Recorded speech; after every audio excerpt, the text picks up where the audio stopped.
Essa daqui é a única pintura que a família de Van Gogh não quis vender e eu vou te explicar o porquê por trás disso.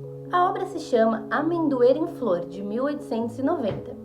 E todo mundo sabe, né, que o Van Gogh, ele viveu muito mal, pobre, e assim, naquela época ninguém dava nada por ele, enquanto ele estava vivo. Inclusive, as obras dele, elas só ficaram conhecidas depois que o cara morreu. Só que tem um detalhe muito importante. Quando ele pintou essa obra, ele estava muito feliz. E a gente sabe, né, quando a gente fala de Van Gogh, automaticamente a gente lembra de uma saúde mental muito fragilizada, como o caso da orelha cortada e todas as várias internações em hospitais psiquiátricos que ele passou. Porém, nesse dia ele estava muito feliz. Mas por quê? Ele tinha um irmão, o Theo, que era tipo o único cara que acreditava nele de verdade. Aí o Theo teve um filho e deu o nome do menino de Vincent, em homenagem a Van Gogh. Aí quando Van Gogh ficou sabendo disso, o cara ficou tipo muito feliz pelo sobrinho e ainda mais sabendo que estava sendo homenageado, né, com o mesmo nome dele, e pintou um quadro para criança. Não para vender, nem para expor, só para dar de presente ali, simplesmente para presentear o menino, que foi o Amendoeira em Flor. E se você olhar o quadro, ele é meio estranho perto das outras obras dele. É um quadro claro, um quadro leve, tem um céu azul, várias florzinhas nascendo. Parece ali que pela primeira vez ele estava acreditando numa coisa boa.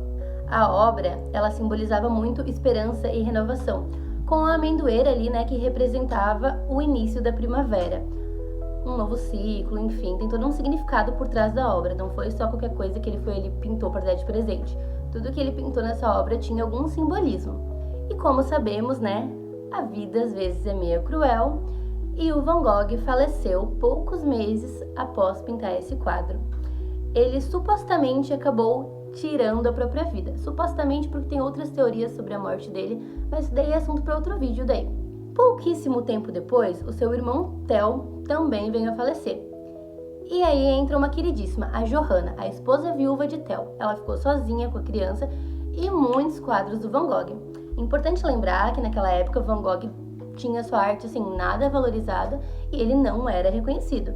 Então foi Johanna que fez todo esse processo de vendas, né, todo esse trâmite de divulgar e de vender o trabalho dele. Foi essa querida que impulsionou, levou o nome de Van Gogh a ser reconhecido como que a gente conhece hoje em dia. Só que de todos os trabalhos dele, ela nunca quis vender o quadro das Amendoeiras em Flor, porque aquele quadro ali tinha um significado especial, né? Tinha uma memória, tanto de Van Gogh quanto do Theo, que era o marido dela, tanto do filho, enfim, era algo muito simbólico, especial para ela. Esse quadro, assim, não se vende nunca, porque não era só um quadro, era um momento, era uma história. E, sinceramente, eu acho que esse talvez tenha sido a obra mais importante que Van Gogh já fez. Tá, mas cadê esse quadro hoje em dia? Hoje em dia, esse quadro ele se encontra no Museu de Van Gogh, em Amsterdã. E ele foi uma doação da família, né, por intermédio de Johanna, que foi quem fez Van Gogh ser tão reconhecido nos dias de hoje.